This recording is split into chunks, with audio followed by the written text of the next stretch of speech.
guys, ito na nga tayo.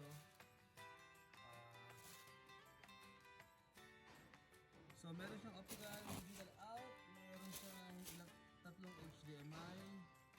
Okay, and dito meron tayong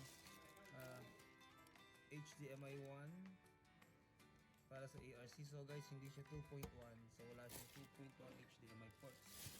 Alright, so yun lang. So satellite, LAN, sa cable, antenna. Tapos yung optical para sa audio. So guys, prepared natin pag audio, so gamit tayo ng ARC. Yan pare.